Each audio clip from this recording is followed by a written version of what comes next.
कि सफलता सिर्फ उन्हें मिलती है, अजीज, सफलता सिर्फ उन्हें मिलती है जो जिनकी सांसों से ज्यादा सफलता जरूरी हो जाती है। नमस्कार दोस्तों, मैं अमित मुंड आपका अमित मुंड मैथ में स्वागत करता हूं। और आज की जो क्लास होने वाली है वो अपनी बहुत ही बेहतरीन क्लास होने वाली है। क्लास नंबर 5 यानी एसएससी जीडी के प्रैक्टिस सेट अपन कर रहे हैं। और आज अपना जो प्रैक्टिस सेट है वो 5वां प्रैक्टिस सेट है। और अपने जो 4 प्रैक्टिस सेट किए वो बहुत ही बेहतरीन हुए हैं। अगर किसी बच्चे ने वो क्लासें नहीं देखी है, अगर वो पेपर सेट नहीं लगाए, तो वो जाके पेपर सेट लगाए, ठीक है। और अपनी जो तैयारी है उसको और बेहतर बनाइए भैया, ठीक है। चलिए, और कॉपी पेन लेके बैठ जाओ फटाफट सारे के सारे बच्चे, और सभी का आंसर आना चाहिए भैया, ठीक है। जिस जिस बच्चे ने आंसर नहीं दिया उसको अपने वाले की कसम है, ठीक है, उनकी कसम है उनकी, ठीक है। चलिए, आज की क्लास का फर्स्ट क्वेश्चन आपकी स्क्रीन पे आ चुका है। क्वेश्चन सिंप्लीफिकेशन का और बहुत ही शानदार, हालांकि आपको क्वेश्चन में दिखने में थोड़ा सा बड़ा है और इसको आपको स्टेप बाय स्टेप ही करना पड़ेगा। इसका डायरेक्ट कोई शॉर्टकट नहीं होता है, ठीक है।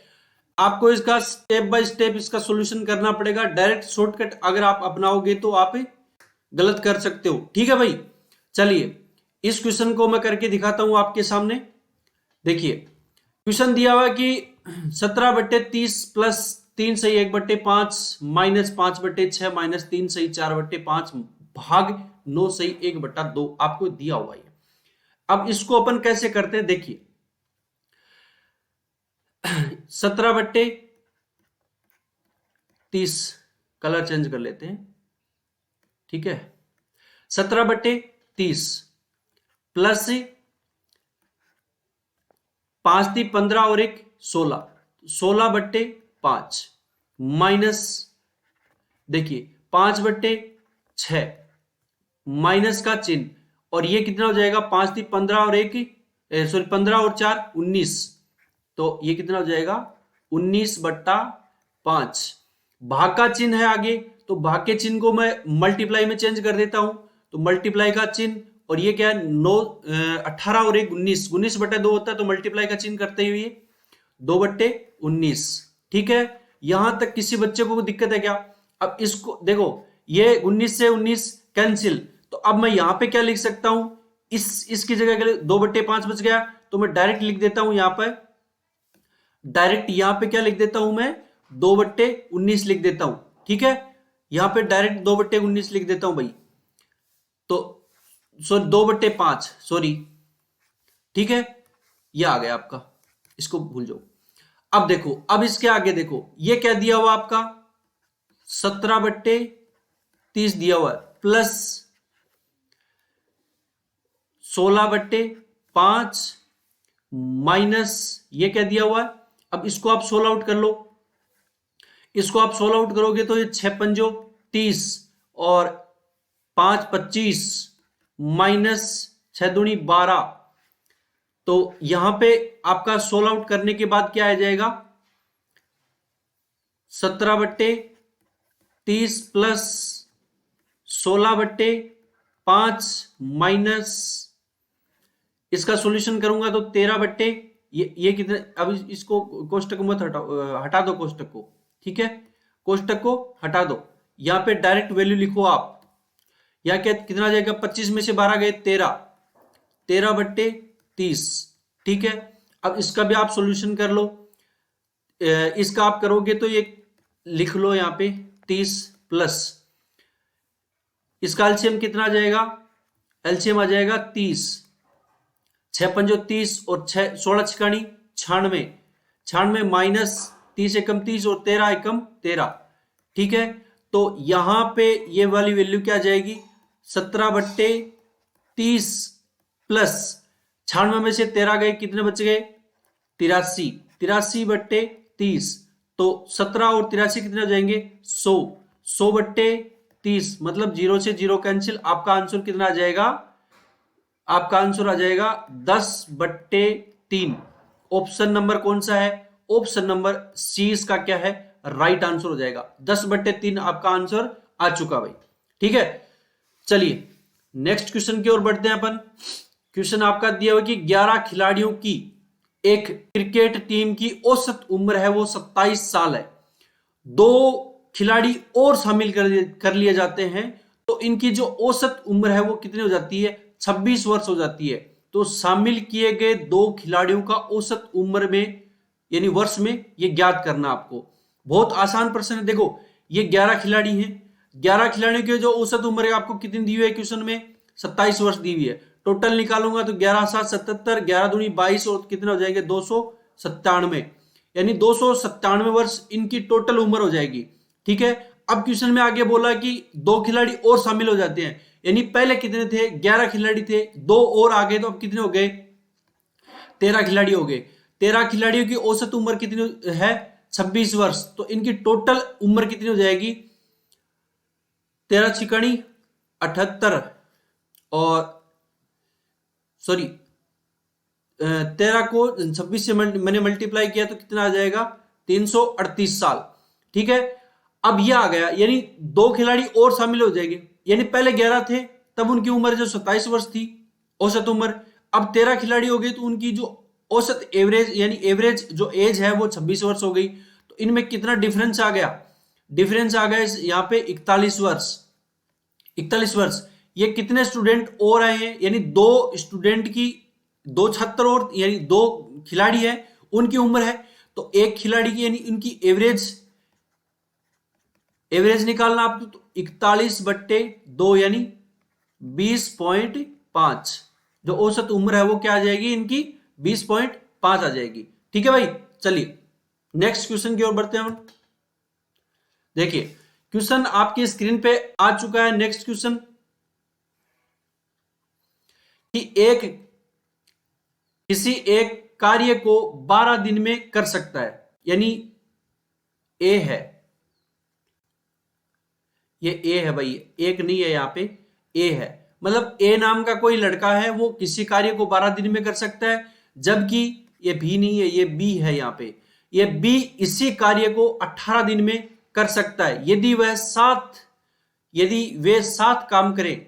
वे है ये, वे यानी यदि वे 7 काम करें तो इसे पूरा होने में कितना दिन लगेगा? बहुत आसान प्रश्न। देखो ये मान लो ए है, ये ए किसी काम को 12 दिन में कर सकता है, बी किसी काम को 18 दिन में कर सकता है, तो इनका जो एलसीएम आ जाएगा वो कितना आ जाएगा? 36। तो 12 तिया 36, 18 दूनी 36। ठीक, अब एक है वो एक दिन में एक काम मतलब 3 काम करता है, बी है वो 2 काम करता है, तो दोनों मिलकर कितना काम करेंगे? ए प्लस बी, यानी ए प्लस बी दोनों का 2 दिन का काम कितना हो जाएगा?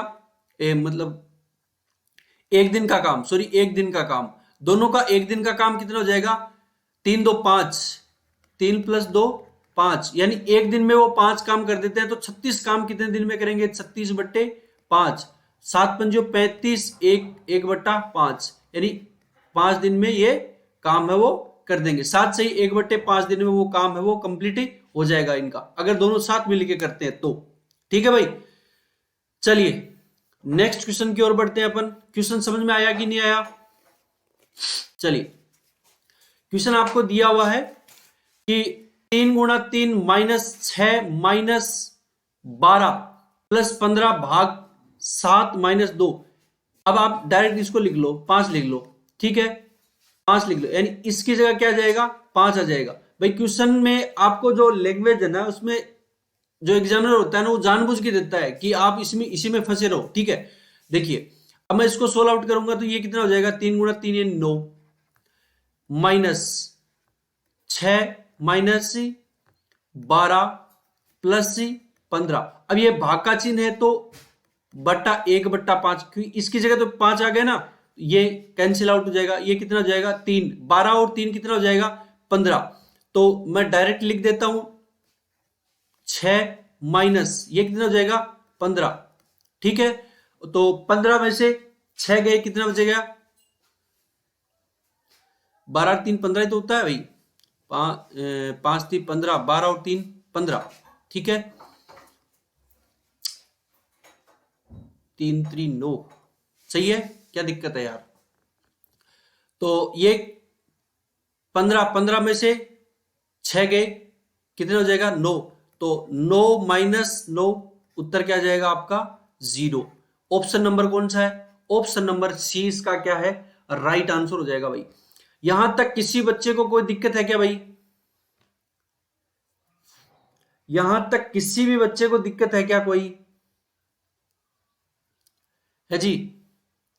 नेक्स्ट क्वेश्चन की ओर बढ़े अपन।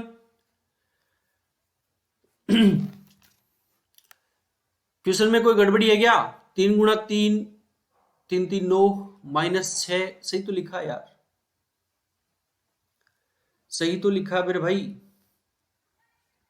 चलिए नेक्स्ट क्वेश्चन की ओर बढ़ते हैं अपन। देखो 10 से 25 के बीच की सभी अभाज्य संख्याओं का औसत ज्ञात कीजिए। 10 से 25 के बीच की सभी औसत जो अभाज्य संख्या है जिसमें किसी भी संख्या का भाग नहीं जाए, तो कौन कौन सी होगी? 11, 13 प्लस 17, 17 है ना, 15 में जाएगा, 14 में जाएगा, 16 में जाएगा, ठीक है, 19 प्लस 23, तो कितनी? 1 2 3 4 और 5, इनका क्या निकालना है? एवरेज निकालना है, बट्टे 5 कर दो, ठीक है, बराबर 9 और 3, 9 और 3 12, 12 और 7 19, 19 और 3 22 और 1 23, ठीक है, 2 और 1 3 4 5 और 6, 6 7 8 83, ठीक है, तो 16 पंजो 80,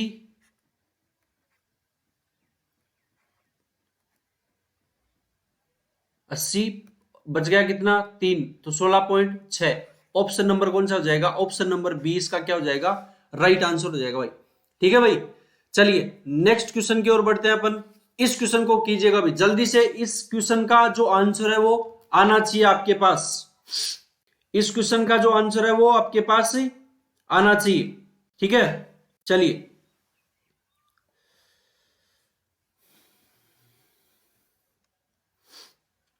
आना चाहिए भैया इस क्वेश्चन का आंसर। एक व्यापारी एक वस्तु का जो क्रय मूल्य है वो 25% अधिक अंकित करता है, ठीक है।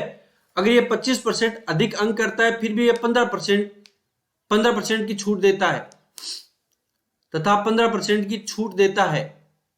यदि क्रय मूल्य 2080 रुपए है तो विक्रय मूल्य क्या होगा? बताइए भाई, ये क्वेश्चन बताइए। देखो ऐसे क्वेश्चंस को करने के लिए ना आप सबसे पहले क्या करो, इनकी फ्रैक्शन वैल्यू पता कर लो। 25% बराबर क्या होता है? 25% बराबर क्या होता है? 1/4, ठीक है। और 15% बराबर क्या होता है? 15% बराबर क्या होता है? 5×3 = 15, यानी आप इसको निकाल भी सकते हो 15/100, तो 5×3 = 15 और ये 20, ठीक है, तो ये 3/20। ये मैं आपको निकाल के बता रहा हूं इसलिए कि अगर किसी को नहीं पता है तो आपको ध्यान में रहे, ठीक है।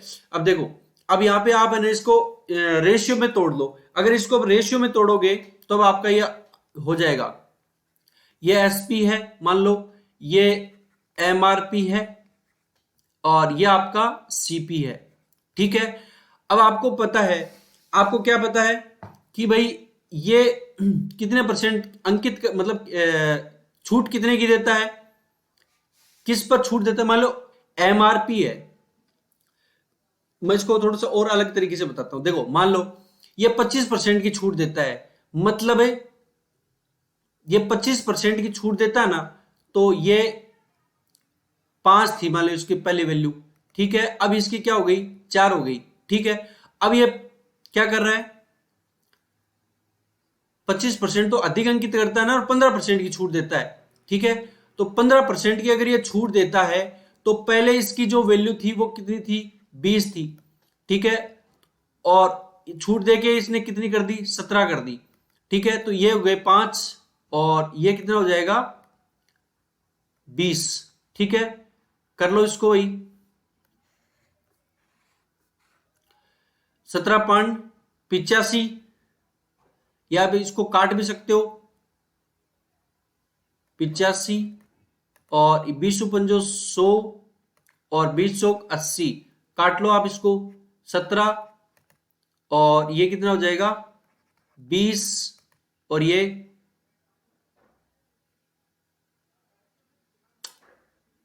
कितना हो जाएगा? 16, 5 से काटोगे तो, ठीक है। अब आपको दिया हुआ, आपको किसकी वैल्यू दी हुई है, आपको दी हुई है इसकी वैल्यू, क्रय मूल्य की वैल्यू आपको दी हुई है, यानी 16 यूनिट की वैल्यू आपको कितनी दी हुई है, 16 यूनिट की दी हुई है, 2080 दी हुई है। तो एक यूनिट की वैल्यू निकालोगे, एक यूनिट की वैल्यू निकालोगे तो 2080 बट्टे 16 निकालनी किसकी है, इसकी एसपी की वैल्यू निकालनी है, इंटू 17 ये आपको करनी है। एक यूनिट की अगर वैल्यू निकालता हूं मैं तो 130, ठीक है। 17 को 130 से मल्टीप्लाई करोगे, 17 जीरो, 17 ती 51, 5 और 17 एकम 17, 17 और 5 23, 2310 रुपए, सॉरी 17 और 5 22, सॉरी 17 और 5 22, यानी 2210 रुपए, 2210 रुपए इसकी वैल्यू आ चुकी है भाई, ठीक है। चलिए नेक्स्ट क्वेश्चन। एक मिश्र धातु में 32% तांबा है, 24% निकल है, और कितना है जस्ता, उससे से को हटाओ, ठीक है। ये जस्ता, यहां सस्ता नहीं है, जस्ता, ये सस्ता नहीं है, यहां पे जस्ता करो इसको, जस्ता मौजूद होगा, मतलब 12 किलोग्राम में आपका जस्ते की वैल्यू आपसे पूछी है। तो ऐसे क्वेश्चंस को करने के लिए आप क्या करोगे, आप एक बात बताओ, इसमें मिश्र धातु में 32% है, वो क्या है, मान लो 1 किलो की वैल्यू ले लो आप, ठीक है। 1 किलो में 100% होता है, कोई भी जो भी वैल्यू होती है वो, ठीक है। मिश्र धातु है उसमें 100% सारे चीजें मिला के हैं, 100 में से आप ये 32% है, कौन है, तांबा, और ये 24% क्या है, निकल है, ठीक है। तो अब जो बचेगा वो क्या आ जाएगा, जस्ता आ जाएगा। तो 100 माइनस जस्ता कितना हो जाएगा, 4 ये कितने हो जाएंगे, 56, यानी 56% क्या है, तांबा और निकल है। तो जस्ता कितना बचेगा, 44%, यानी 44% है वो जस्ता है। तो 12 किलोग्राम में इसकी मात्रा क्या होगी, तो 12 इंटू 44 बट्टे 100, ठीक है। अब आप इसको मल्टीप्लाई करोगे तो इसकी वैल्यू आ जाएगी, कितनी आ जाएगी, 5.28 किलोग्राम, ठीक है। सोल्व आउट कर लेना इसको, ठीक है। चलिए नेक्स्ट क्वेश्चन की ओर बढ़ते हैं अपन फटाक से। क्वेश्चन नंबर आपकी स्क्रीन पे आ चुका है। क्वेश्चन दिया हुआ कि 6 पुरुष अथवा 5 महिलाएं 2 दिनों में 14,820 रुपए कमाते हैं, एक दिन में 4 महिलाएं तथा 6 पुरुष कितना कमाएंगे। आपको दिया हुआ, देखो 6 पुरुष, यहां पे लिख देता हूं मैं, इसको सॉल्यूशन करने का तरीका बताता हूं। देखो ये मान लो दिया हुआ है 6 आदमी, और ठीक है 2 दिन में काम करते हैं, कितना रुपए कमा सकता है एक आदमी, 6 आदमी 2 दिन काम करके 14,820 रुपए कमा सकता है। और इसी प्रकार दिया हुआ कि 5 वुमेन 2 दिन काम करके कितने रुपए कमा सकता है, 14,820 रुपए कमा सकती है। तो यहां से आदमी और महिलाओं का, यानी पुरुष और महिलाओं का रेशियो निकालना आपको।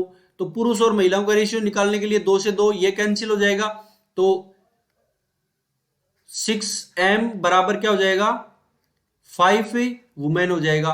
तो m अपॉन w, यानी वुमेन 5/6, ये आपका क्या आ जाएगा, इनका रेशियो आ जाएगा। आगे बात समझ में, ठीक है।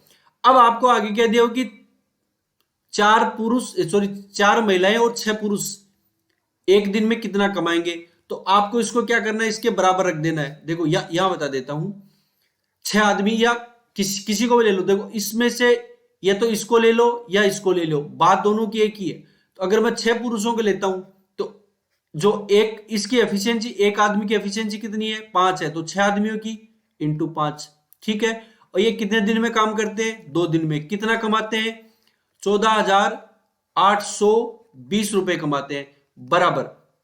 आगे आपको दिया हुआ कि 4 महिलाएं और एक महिला की एफिशिएंसी कितनी है, 6 है, तो 4 इंटू 6 प्लस, और 6 पुरुष तो 6 आदमी, 6 आदमी, एक आदमी की एफिशिएंसी है 5, तो 5 की कितनी हो जाएगी, 6 इंटू 5। ठीक है, अभी आपको ये नहीं पता है कितना कमाते हैं, तो इसे आप रोक दो इसको। तो 6 पंजो 30, 30 और ये कितने हो जाएंगे 60, 60 बटे 14,820 बराबर 6 चौक 24 और 6 पंजो 30, ये कितना हो जाएगा 54 बट्टा R2। ठीक है, आप इसको काट दो और 9 छिके 54, तो R2 की वैल्यू, R2 बराबर क्या हो जाएगी 1482 इंटू 9, तो ये कितनी हो जाएगी आपकी वैल्यू 9 दूनी 18 और 9 अंठा 72 एक 73 और 9 चौक 36, 36 और 9 चौक 36 और कितना हो जाएगा 43। ठीक है, 9 एकम 9, 9 4 13, तो 13,338 रुपए कमा लेंगे कौन, 4 महिलाएं और 6 पुरुष। ठीक है भाई, चलिए नेक्स्ट क्वेश्चन की ओर चलते हैं अपन। क्वेश्चन आपकी स्क्रीन पे आ चुका है, एज का प्रश्न है, आयु वाला। ठीक है, क्वेश्चन आपको दिया कि ए और बी की जो उम्र है वो 5:7 के अनुपात में है, और 5 वर्ष पहले उनकी जो उम्र थी वो 5:8 के अनुपात में थी, उनकी वर्तमान आयु क्या होगी। बहुत आसान प्रश्न देख मेरे भाई, ये ए है, ये बी है, इसकी अभी क्या है 5x है और क्या है 7x है। ठीक है, किसी बच्चे को यहां तक को डाउट। अब देखो, अब आगे बोल रहा है कि 5 वर्ष पहले, 5 वर्ष पहले यानी 5x माइनस 5 बट्टे 7x माइनस 5 बराबर इनकी आयु का जो अनुपात था वो क्या था 5/8 था। ठीक है, अब आप इनका क्या करोगे, वज्र गुणा करके इसका सॉल्यूशन कर लोगे। वज्र गुणा करोगे तो 8 पंजो 40, 40x माइनस 8 पंजो 40 बराबर 7 पंजो 35 x और ये 25 25। ठीक है, ये इस साइड आ जाएगा, ये इस साइड आ जाएगा, तो ये कितना आ जाएगा 5x बराबर ये कितना आ जाएगा 15। तो x की वैल्यू यहां से क्या आ जाएगी, x बराबर कितना आ जाएगा 3 आ जाएगा। x की वैल्यू यहां से 3 आ गई, तो ये आपको क्या रखनी है, क्योंकि ये चीज आपको क्या दिया हुआ है, वर्तमान की दी हुई है, वर्तमान की दी हुई है, और ये क्या थी, ये 5 वर्ष पहले की थी। 5 वर्ष अगर पहले, यानी आपको पास्ट में जाना है तो आपको घटाना होगा, आपको फ्यूचर में जाना है तो आपको जोड़ना होगा। ठीक है ना, ये इसका कंसेप्ट है। ठीक है, तो x की वैल्यू यहां पे रखूंगा मैं, तो इसकी वैल्यू कितनी आ जाएगी, यहां लिख देता हूं मैं 5 गुणा 3 और ये 7 गुणा 3 15 और 21, तो इनकी जो वर्तमान आयु है वो कितनी हो जाएगी 15 और 21। ऑप्शन नंबर कौन सा है, ऑप्शन नंबर इसका 20 का राइट आंसर हो जाएगा भाई। ठीक है, चलिए नेक्स्ट क्वेश्चन की ओर बढ़ते हैं अपन। क्वेश्चन बहुत शानदार है और बहुत ही अच्छे लेवल का प्रश्न पूछा गया है। यह आपका सीजीएल 2021 में यह प्रश्न आया हुआ है। ठीक है मेरे भाई, सीजीएल प्री 2021 सीजीएल प्री में आया हुआ है ये। ठीक है, देखो एक टंकी का 1/4 भाग मतलब 1/4 भाग ए द्वारा 3 घंटे में भरा जाता है। भाई किसी टंकी के मैंने 4 भाग कर लिए, मान लो मतलब 4 हिस्से में बांट लिया उसको कि ये 1/4 है, 1/2 है, 2/3 है ये, फिर ये 1। ठीक है, यानी चौथा हिस्सा है वो 3 घंटे में भर जाएगा। तो बताओ पूरा हिस्सा भरने में कितना टाइम लगेगा, तो 4 3 12 घंटे लगेंगे। तो मैं यहां डायरेक्टली लिख देता हूं, क्या लिख देता हूं कि ए है वो किसी टंकी को 12 घंटे में भर देती है। ठीक है, आगे क्या बोला कि इसी टंकी का 1/3 भाग मतलब तीसरा हिस्सा है वो 2 घंटे में भर देता है। तो पूरा हिस्सा भरने में मतलब पूरा हिस्सा 3 यानी 3 हिस्से हैं, 3 हिस्से, एक हिस्सा 2 घंटे में भर रहा है, 2 घंटे फिर 2 घंटे यानी 6 घंटे लगेंगे। ठीक है, तो ये मतलब कॉमन सेंस से आपको समझना है। ठीक है, तो बी है वो किसी टंकी का जो पूरा हिस्सा है, मतलब पूरी टंकी है, वो 6 घंटे में भर देता है। अब आपसे पूछा क्या कि यदि दोनों पाइप चालू कर दिए जाए तो इस टंकी को भरने में कितना टाइम लगेगा। एलसीएम 12 आ गया, 1 और ये 2, तो कितना आ जाएगा 12/3, 4 घंटे में, 4 हावर में। ठीक है, इतने आसान प्रश्न भी आते हैं, ऐसी बात नहीं है कि टिपिकल आते हैं।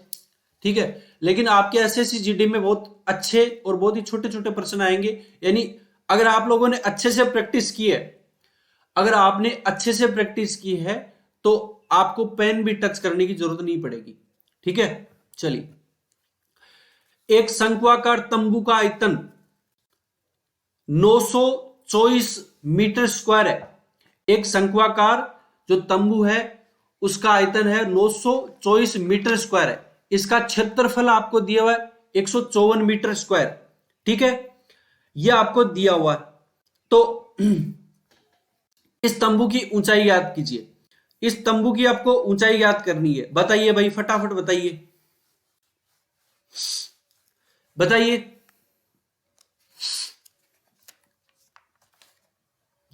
देखो, ऐसे क्वेश्चंस को करने के लिए आप क्या करोगे, 1/3 इंटू 154 इंटू हाइट, यह किसके बराबर होता है, यह आयतन है। और यह आयतन किसके बराबर दिया हुआ है, 924 मीटर स्क्वायर के बराबर दिया हुआ है। दिया हुआ कि नहीं दिया हुआ है। तो यहां से आप हाइट निकालोगे तो इसको आप काट दो, इसको कितनी बार चला जाएगा, 6 बार। तो हाइट कितनी आ जाएगी, 6 इंटू 3 बराबर 18 मीटर। ठीक है, ऑप्शन नंबर कौन सा हो जाएगा, ऑप्शन नंबर 1 इसका क्या हो जाएगा, राइट आंसर हो जाएगा। ठीक है भाई, दिखने में क्वेश्चन थोड़ा सा लग रहा होगा आपको टिपिकल ज्योमेट्री का है, मेंसुरेशन का है, मेंसुरेशन 3D का है। ठीक है, अब देखो, नया क्वेश्चन आपकी स्क्रीन पे आ चुका है। बहुत आसान प्रश्न है, कोई बहुत बड़ा नहीं है इसमें। आपको तो इसमें तो ना पेन टच करने की भी जरूरत नहीं है। ठीक है, अगर कोई पेन उठाता है तो ये समझ लो वो सिलेक्शन से बहुत ज्यादा दूर है। ठीक है, देखो कैसे करोगे आप, इसको कैसे सोच सकते हो। देखो, 1/3 दिया हुआ है। अब यहाँ पे भाग का चिन्ह है तो आप किस में चेंज कर लिया करो, मल्टीप्लाई में चेंज कर लो। मल्टीप्लाई में चेंज करते जो आगे की जो डिजिट होती है ना, जो संख्या होती है ना, वो पलट जाती है। अगर जो भाग वाली है वो गुणा में चल जाती है, गुणा वाली भाग में आ जाती है। ठीक है, यानी ऊपर नीचे अंश और हर में चेंज हो जाता है। तो ये 6/5 इंटू -5/8 अब हो जाएगा ये। 5 से 5 कैंसिल, 3 दूनी 6, 2 से फिर ये कैंसिल 4। तो आपके पास आपका उत्तर कितना आ जाएगा, -1/4। इसका क्या हो जाएगा, राइट आंसर हो जाएगा भाई।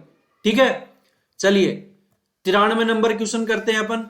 93 नंबर क्वेश्चन आपकी स्क्रीन पे आ चुका है। 93, अरे यार, हाँ चलो कोई बात नहीं है, नंबर से कोई मतलब नहीं है आपको सिर्फ क्वेश्चन आनी चाहिए आपके स्क्रीन पे। ठीक है, चलिए, अब ये क्वेश्चन थोड़ा सा टेढ़ा है। अब आपको यहां पे अभी तक अपन ने जो भी प्रैक्टिस सेट किए उसमें पावर 1 देके आपको 2 3 ऐसे पूछ रहा था, लेकिन यहां पे इसने क्या कर दिया, यहां पे पावर क्या है, 2 है, लेकिन यहां पे पावर तो 1 ही है। तो आपको पावर 2 से 1 में जाना है। अब आपको इसको कैसे करना है, अगर ऐसे करना हो तो आप क्या करोगे, अंडर रूट ये जो क्या है, के -2 कर दो। ठीक, क्या कर दोगे, देखो यहां पे माइनस का है तो यहां पे माइनस लगा देना है, प्लस का हो तो प्लस लगा देना है। तो k-2 यानी √11 - 2 कितना हो जाएगा, √9, और √9 की वैल्यू 3। ऑप्शन नंबर कौन सा हो जाएगा, ऑप्शन नंबर डी इसका क्या हो जाएगा, राइट आंसर हो जाएगा भाई। यहां तक किसी बच्चे को दिक्कत है क्या मेरे भाई, यहां तक किसी बच्चे को दिक्कत है क्या, नहीं है। चलिए नेक्स्ट क्वेश्चन की ओर बढ़े अपन। क्वेश्चन आपकी स्क्रीन पे आ चुका है। नेक्स्ट क्वेश्चन ट्रिग्नोमेट्री का बहुत ही शानदार प्रश्न है। देखो, कोस थीटा बराबर आपको दे रखा है 1/10। तो कोस थीटा की वैल्यू क्या होती है भाई, B/H। ये होता है क्या, हाइपोटेनियस, सॉरी आधार अपॉन, यही होता है। देखिए, अगर किसी को नहीं पता हो तो ऐसे ऐसे कर लिया करो, LAL अपॉन KKA, लाल बट्टे कक्का। ठीक है, तो साइन और कोस आधार बट्टे कर्ण, तो कोस थीटा बराबर 1/√10। इसको मैं क्या ये क्या है, आधार अपॉन कर्ण, मतलब बेस अपॉन हाइपोटेनियस, ये चीज है। अगर किसी को इंग्लिश में समझ में आता है तो ऐसे देख लो। तो आधार की वैल्यू आपको देखो, यहां पे मैं एक डायग्राम बना देता हूं ताकि बहुत अच्छे से समझ में आएगा आपको। आधार की वैल्यू दे रखी है 1, और हाइपोटेनियस इसकी वैल्यू, करंट की वैल्यू कितनी दे रखी है 10। आपको किसकी निकालनी है, परपेंडिकुलर, परपेंडिकुलर की लंब की वैल्यू निकालनी है। अब आपसे पूछा क्या है, टेन थीटा। टेन थीटा क्या होता है, टेन थीटा। अब देखो इसकी वैल्यू निकालनी है तो इसकी वैल्यू कितनी आ जाएगी, √10 का, यानी देखो √10 का होल स्क्वायर माइनस 1 का होल स्क्वायर। ठीक है, तो 10 का क्या हो जाएगा, 10 माइनस 1 कितना हो जाएगा, √9। √9 की वैल्यू 3, यानी आपकी जो परपेंडिकुलर है इसकी वैल्यू कितनी आ जाएगी, 3। तो टेन थीटा, टेन थीटा बराबर क्या होता है, परपेंडिकुलर अपॉन बेस, यानी परपेंडिकुलर अपॉन बेस। तो 3/1, मतलब है वैल्यू क्या आ जाएगी, 3। ऑप्शन नंबर कौन सा हो जाएगा, ऑप्शन नंबर 1 इसका क्या हो जाएगा, राइट आंसर हो जाएगा भाई। ठीक है, चलिए नेक्स्ट क्वेश्चन की ओर बढ़ते हैं अपन फटाक से। आ जाओ, आपको दिया हुआ, आपको क्या दिया हुआ है, आपको दिया हुआ कि 120 मीटर ऊंची लाइट हाउस के शीर्ष से उसके आधार के विपरीत दिशाओं में दो जहाजों का अवनमन कोण 30 डिग्री और 60 डिग्री है। तो जहाजों के बीच की दूरी क्या होगी। कुछ नहीं करना आपको, यहां पे ये मान लो ये कोई क्या है, एक 120 मीटर ऊंचा एक लाइट हाउस है। लाइन थोड़ी टेढ़ी बन गई, इसको मैं हटा देता हूं। देखो थोड़ी सीधी बनाने की कोशिश करते हैं अपन, नहीं बन रही, ऐसी बनेगी। ठीक है, अरे यार क्या हो रहा है बार बार। थोड़ी सीधी लाइन बनाने की कोशिश की है मैंने।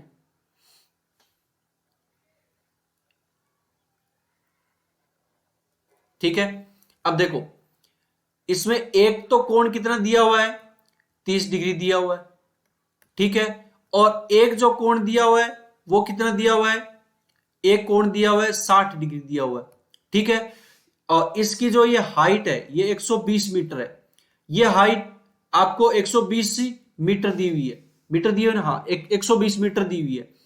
अब आपको क्या निकालना है, ये x निकालनी है और ये y, यानी x प्लस वाई का आपको वैल्यू निकालनी है। ठीक है, अब आप निकाल सकते हो, कैसे निकाल सकते हो, देखो टेन 30, टेन 30 बराबर क्या होता है, यहां पे टेन थीटा का वैल्यू फॉर्मूला लगेगा, टेन 30 डिग्री, टेन 30 डिग्री बराबर क्या होता है, टेन 30 डिग्री बराबर 1/√3। ठीक है, और टेन 60 बराबर क्या होता है, टेन 60 बराबर क्या होता है, √3। किसी बच्चे को यहां तक कोई दिक्कत है क्या मेरे भाई, अरे भाई यहां तक किसी बच्चे को कोई दिक्कत है क्या, नहीं है। चलिए भाई टेन 30 डिग्री बराबर 1/√3, सॉरी क्या हो जाएगा यार ये,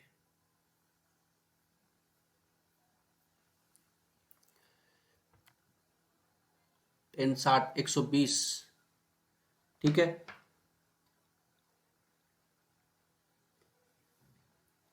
ठीक है ना। अब देखो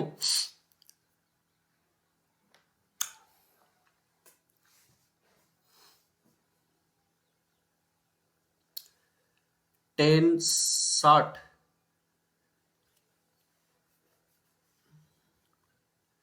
ठीक है, तो एक बार तो ये क्या हो जाएगा, ये एक और ये √3, सॉरी ये एक मिनट, एक मिनट, थोड़ा सा गड़बड़ हो गया भैया, इसको हटा ही देता हूं मैं। देखिए ये आप ऐसे कर लो, एक बार तो इसकी √3, इसकी वैल्यू 1 और इसकी √3 और इसकी 1। ठीक है, एक बार तो इसको इसके बराबर रखना है, तो आप इसको करोगे तो ये कितना हो जाएगा 120 इंटू 1/√3, तो ये कितना हो जाएगा 40√3, 40√3। ठीक है, और अब इसको आप सोल्व आउट करोगे तो √3 की अगर आप वैल्यू रखोगे तो कितना हो जाएगा 69.2 सेंटीमीटर। ठीक है, और एक बार आपको क्या करना है 120 इंटू √3, तो इसकी वैल्यू कितनी आ जाएगी, कितनी आ जाएगी 207 पॉइंट कुछ आएगी, कितनी आएगी 0.6 आएगी, ऐसे कुछ आएगी ना। ठीक है, तो ये लगभग कितना हो जाएगा, लगभग ये कितना हो जाएगा 200, टोटल दोनों के x प्लस वाई के अगर मैं मिलाऊंगा तो 200 या लिख देता हूं, दिखेगा नहीं आपको, 276.8 ऐसे कुछ दिखेगा, लगभग 277 हो जाएगा आपका। ठीक है भाई, तो ऑप्शन नंबर कौन सा हो जाएगा, ऑप्शन नंबर 1 इसका क्या हो जाएगा, राइट आंसर हो जाएगा भाई। ठीक है भाई, यहां तक किसी बच्चे को कोई दिक्कत है क्या, है जी, कोई दिक्कत है क्या यहां तक,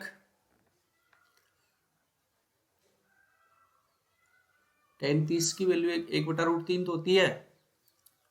ठीक है, हाँ जी, चलो नेक्स्ट क्वेश्चन देखो। नेक्स्ट क्वेश्चन आपकी स्क्रीन पे आ चुका है कि 2 sin 3 थीटा बराबर 1 है, तो थीटा की वैल्यू निकालो। तो यहां से आप sin 3 थीटा बराबर क्या लिख सकते हो, 2 इस साइड चला जाएगा 1/2। ठीक है, अब आपको पता है कि 1/2 किसकी वैल्यू होती है, sin 30 की वैल्यू होती है, तो sin 3 थीटा बराबर sin 30 डिग्री, जीरो से साइन से साइन कैंसिल, तो 3 थीटा बराबर 30, तो 3 थीटा बराबर हो गया 10 डिग्री। ऑप्शन नंबर कौन सा हो जाएगा, ऑप्शन नंबर बी इसका क्या हो जाएगा, राइट आंसर हो जाएगा भाई। ठीक है, अब देखो, अब यहां पे आपको क्वेश्चन दिया हुआ कि ABC साझेदार है और इसका जो अनुपात है वो 5-3 और 6 के अनुपात में ये लाभ इनका बढ़ता है। तो ए लाभ में अपने हिस्से के रूप में 19,23,000 कितना ये 1,92,380 रुपए प्राप्त होते हैं। तो सी का हिस्सा बताइए। देखो यहां पे आपको किसकी वैल्यू दे रखी है, इस 5 यूनिट की वैल्यू दे रखी है, आपको किसकी निकालनी है, 6 की वैल्यू निकालनी है। इससे जस्ट थोड़ा सा ऊपर आएगा, 2 लाख या 2 लाख के ऊपर थोड़ा सा ऊपर आएगा। ठीक है, तो ऐसे क्वेश्चंस में आपको हिट एंड ट्रायल से भी कर सकते हो, लेकिन इसमें क्या है 2,56,000, 2,30,000, तो ये तो होंगे नहीं, ये वाले तो ये तो नहीं होंगे क्योंकि ये तो बहुत ज्यादा चले गए। ठीक है, तो या तो ये हो सकता है और या ये हो सकता है। तो अब आप इसको कैसे करना है, 5 यूनिट की वैल्यू दे रखी है, 1,92,380 दे रखी है। ठीक है, 1,92,380 आपको 5 यूनिट की वैल्यू दे रखी है। ठीक है, आपको वैल्यू किसकी निकालनी है, 6 यूनिट की निकालनी है। तो आप इसको काट दो, 5×3=15, 4 बच गया, तो 8×5 = 40, 2 बच गया, 3, 4×5 = 20, और फिर ये 7×5 = 35, तो फिर ये कितना बचेगा 3, 6। ठीक है, तो अब आप इसको यूनिट डिजिट से भी कर सकते हो, 6×36, लास्ट में 6 किसके आ रहा है, ना तो इसके आ रहा है, सिर्फ इसके आ रहा है। तो ऑप्शन नंबर कौन सा जाएगा, ऑप्शन नंबर 1। इतनी बड़ी कैलकुलेशन करने की जरूरत नहीं होती है। ठीक है, चलिए नेक्स्ट क्वेश्चन कौन सा हो जाएगा, क्वेश्चन नंबर 98। उस वर्ग के विकिरण की लंबाई ज्ञात कीजिए जिसका क्षेत्रफल 64 वर्ग मीटर है। आपको विकिरण की लंबाई ज्ञात करनी है। आपको पता है जो वर्ग होता है उसकी चारों भुजाएं आपस में क्या होती है, बराबर होती है, जिसको अपन भुजा नाम दे सकते हैं ए। ठीक है, भुजा का नाम ए दे दिया अपन ने। और ये आपको विकिरण है, ये विकिरण की लंबाई आपको फाइंड आउट करनी है। तो त्रिभुज सॉरी वर्ग का क्षेत्रफल का फॉर्मूला क्या होता है? वर्ग का क्षेत्रफल बराबर क्या होता है? भुजा स्क्वायर, भुजा का स्क्वायर। और ये भुजा, अगर आप भुजा की मान निकालोगे तो ए स्क्वायर आके इस साइड आ जाएगा 64, 64 पे क्या लग जाएगा? अंडर रूट, तो ये कितना हो जाएगा? 8। ठीक है, अब विकिरण, विकिरण क्या होता है? अंडर रूट 2 गुणा भुजा। विकिरण, विकिरण क्या होता है?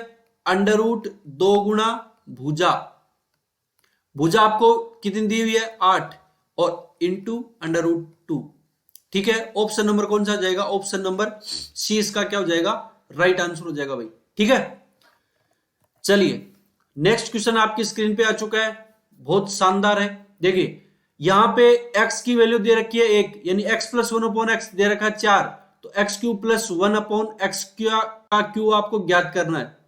देखिए यहां पे x की वैल्यू 1 है, यहां पे 3 है, तो अब आप क्या करोगे? k cube minus 3k, k cube की वैल्यू कितनी है? k cube plus 3k, sorry plus 3k।